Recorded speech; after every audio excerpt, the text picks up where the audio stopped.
Yo, hey, what's up guys? In today's video I wanna talk about ESME, I don't know how to pronounce it, but I will call her ESME. On paper she looked really good. Let's be honest, like a lot of buffs and a lot of debuffs that you need, and I hadn't taken her for a spin, but there was one thing I kind of was holding back a little bit to give you guys my recommendation already. I needed to play test her, like how can you make a team around her and all that. So what kind of made me a little bit confused, not that confused, but like he kept me a little bit struggling from, hey guys, this is a must do, to hey, I'm not sure yet. But it is the 4-turn cooldown right there. It has increased speed, and increased speed is it's the most essential buff that you most of the time need to have on your team. Wherever you go, Hydra, Chimera, even Amius or something, you want to get a couple of turns, but it is on a 4-turn cooldown, so it is not out of the window already, because we have like buff extenders, so we could use those as a viable strategy. But is it a little bit too much to make her work? Increase accuracy by herself. If you don't have buff extenders, then you have that increase accuracy sometimes, and sometimes you lose it.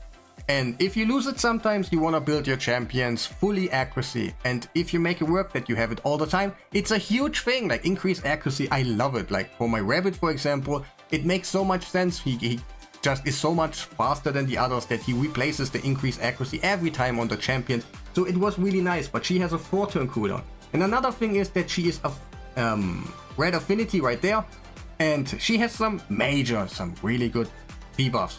It's a 3-turn cooldown. Really nice. I dig it. That is what you want actually. And we can this days is a little bit different in Hydra, because we have the Cat's Gaze, we have live arena bonuses for Hydra.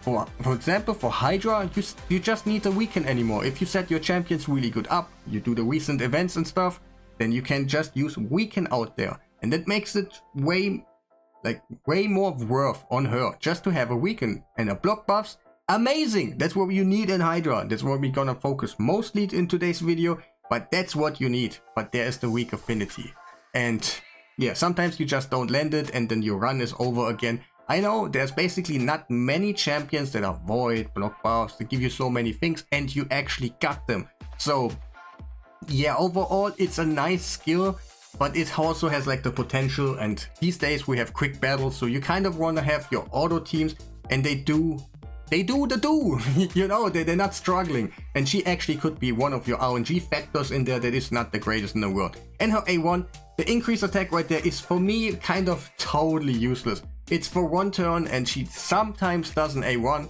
even if you put like an ally attacker or something in there. That's the only way I think of a good thing. Like let's say a fat man.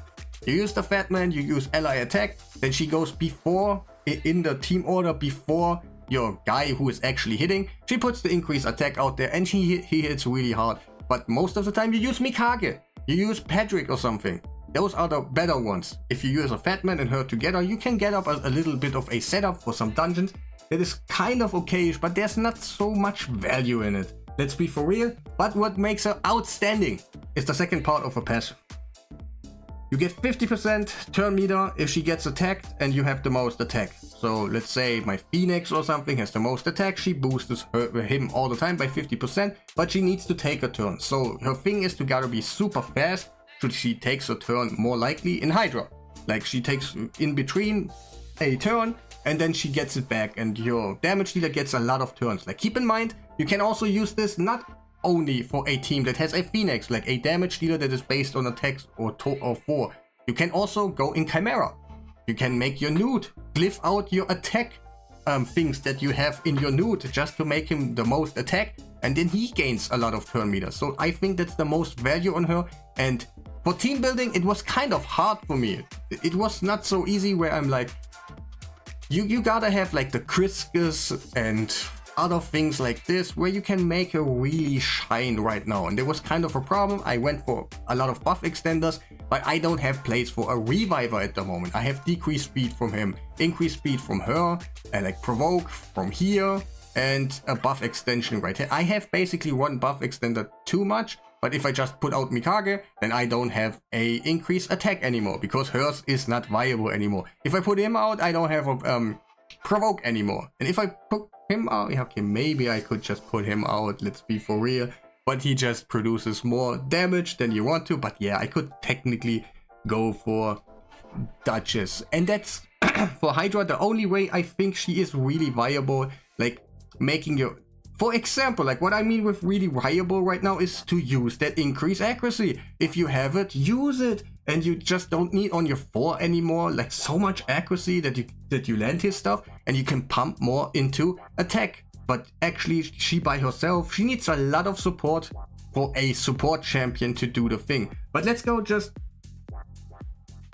oh wait, I don't have Hex anymore right now, but let's just put the Mad Hatter in there and you kind of see what I mean. And let's take a look at her animations, and yeah, they're also kind of sweet. So let's go in there and I kind of, yeah, my team, it's basically not about the team, guys. Like, please don't judge me about the team. It's just the team that I kind of used my damage dealers that already have gear and I don't have to bother so much. So she is really fast. She is 377 speed in Chimera with all the life bonuses and stuff. So that is her goal, to be super speedy so she can take more turns. And yeah, there's not much to talk about basically her. She's just doing the few buffs, a few debuffs, and that's it. Let's go attack this dude to get the provoke out there. And yeah, to be honest, I don't know if you guys should really go for her. I'm gonna take a look in Chimera quickly. We're gonna take a look something in there, like how the team building would work. Right now, like we got block buffs is not on the left one. That is kind of, was it weak affinity? I think? No. Wait, was it? I think yes, it was weak affinity. Sometimes I'm not too sure about the affinities, like how they rotate and stuff. But yeah, you can see it already. There is a huge thing that she just weak attacks. If that skill would be a skill that is not attacking, it would be amazing. Like she would be immediately for me a no-brainer for everybody that want to get into Hydra or just want to perform in one of the teams really good. Until now, she doesn't. Sometimes it's more like a problem to have her in there instead of another guy, and this it's sad. It is really sad. But let's talk about Chimera quickly. Like she could be used in there, but she kind of has the same things that you kind of have less spots in. Wait, that was my old kind of cheesy team. And she has the kind of, wait, I gotta type that in or else I will never find people in here. Thank God for the filter, but also give me a filter in the presets, please. But she has the kind of same problem in here. Like, I would say Mad Hatter is kind of a no-brainer for me. When you put her in, I don't think there is much space for two damage dealers basically. There will be only one, but you saw it probably on the channel already. You can just use one nude that has good gear and you can do it. And yeah, she needs buff extenders right here. And there's just not too many spots in here. What do we have? Increased speed, increased accuracy. We need one more buff extender to make it really work. So let's go for Mikage. And that's the problem, like for real guys, I don't think too many people have the best buff extenders out there. So we still need decreased speed and let's just put something with decreased speed in here, and then basically something is done, I think. Like building teams in here is not the hardest in the world, but you can, wait, I need a reviver. Now, now I'm going into problems. Who has decreased speed and revives? I don't think I got one.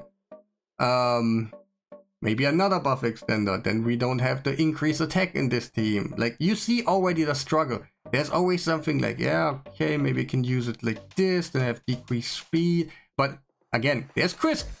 And he seems to be like really good in here, but otherwise I don't think her buffs for her own and her debuffs, like the debuffs are nice, like 3-turn cooldown, just her buffs. You can skip out like one of those buff extenders, then you have it for 3 turns, while she needs to take 4 turns.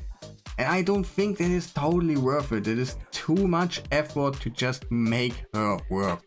And overall, I have to say, the only thing that is really good about her is her passive. The other things are probably more like mid-game or something. And then you can kind of use it. There are some areas in the game where you probably really use that block buffs. Or if you get into Hydra. That block buffs, of course, will kind of be niceful for you, but then also we got a Ugo out there, and you can just decrease defense and block buffs, and yeah, then there are many other ways, because her buffs is just not as viable, and it's kind of not, I don't like it, guys. Like, I want it to be her like, wow, let's go. I still recommend to go for her because of the passive that could lead into something really cool. Let's be for real. But not yet. So I think that will be the end of the video. I don't have to show you stats. It was just a quick thing, what I think about this champion. Is it good? Is it bad? Overall, I'm a really good team builder. I do teams basically for a living. But I wasn't really getting a hang to that champion, how to mix it with other ones to get something really nice in here, what you just couldn't get otherwise. Probably you have something that already does the thingies for you that she brings, and it's just too hard to set her up. But yeah, that will be the end of the video. Let me think what you think. Maybe I missed something, like for real. Maybe I'm an idiot right now. Let me know. And yeah, leave a like. Subscribe if you haven't done already, and yeah, have a nice day.